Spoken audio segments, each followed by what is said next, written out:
ಆತ್ಮೀಯ H16 news ಅರ್ಥಾತ್ ಹೇ ಸಿದ್ದರಾಮಯ್ಯ ಸ್ವಾಗತ. ನಾನು ನಿಮ್ಮವ MI ಅಥವಾ ಮಲ್ಲಪ್ಪ ಜ್ಯೋತವರ. ಆತ್ಮೀಯರೇ, ತಹಶೀಲ್ದಾರ್ ಅವರಿಗೆ 4 ವರ್ಷ ಶಿಕ್ಷೆ. 4 ವರ್ಷ ಯಾಕಂದ್ರೆ ಲಂಚ ತಗೊಳ್ಳೋ ಮುಂದೆ ಸಿಕ್ಕಾಕೊಂಡಿದ್ದು.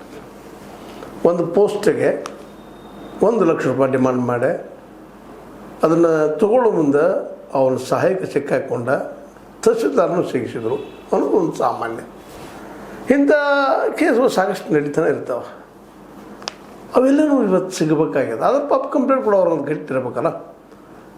ಇಲ್ಲೇನೋ ಒಂದಿಷ್ಟು ಬುದ್ಧಿವಂತರು ಶಿವಲಿಂಗಯ್ಯ ಬಸಯ್ಯ ಮಠ ಅನ್ನೋವಂಥವ್ರು ಸಾರ್ವಜನಿಕರ ಮೇಲೆ ಹಾಕಿ ಅದನ್ನು ಕೇಸ್ ಮಾಡಿ ಲೋಕಾಯುಕ್ತದಿಂದ ಹಿಡಿಸಿದ್ರು.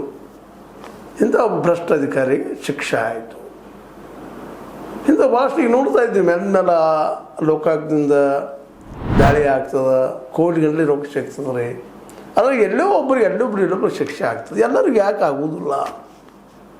ಯಾಕಂದರೆ ಈ ಅಧಿಕಾರಶಾಹಿ ವರ್ಗದವರು ಇದ್ದಾರೆ.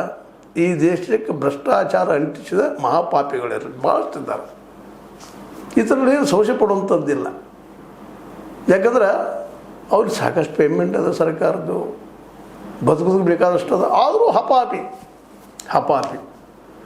ದುಡ್ಡಿಗಾಗಿ ಏನೇನೋ ಮಾಡುವಂಥದ್ದು, ಜಾತಿಗಾಗಿ, ಧರ್ಮಕ್ಕಾಗಿ, ಮತ್ಯಾವುದಕ್ಕಾಗಿ, ತಮ್ಮ ಸಂಬಂಧಿಕರು ಅವರು ಇವರು ಅಂತೇಳಿ ಮಾಡ್ತಾ ಇರ್ತಾರೆ.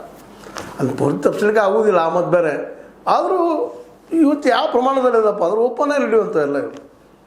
ಇವತ್ತಿನೂ ಹಾಗೆ ಹೆಣ್ಮಗಳು ಶಶಿಕಲಾ ಪಾದಗಟ್ಟಿ ಅಂತೇಳಿ ತಹಶೀಲ್ದಾರರು, ಕಲಬುರಗಿಯ ಈ ಹೆಣ್ಣುಮಗಳು ಕಲಬುರಗಿ ಜಿಲ್ಲೆಯ ವಿಶೇಷವಾಗಿ ಏನಪ್ಪ ಅಂತಾರೆ ಅಫಜಲಪುರ ತಹಶೀಲ್ದಾರ್ ಆಗಿದ್ದ ಶಶಿಕಲಾ ವಿಶೇಷವಾಗಿ ಇವರು 2017 ಆಗಸ್ಟ್ 31ರಂದು ಶಿವಲಿಂಗ ನಡೆದ ಲಂಚದಾನವನ್ನು ಶಿವಾನಂದ್ ಜಮಖಂಡಿ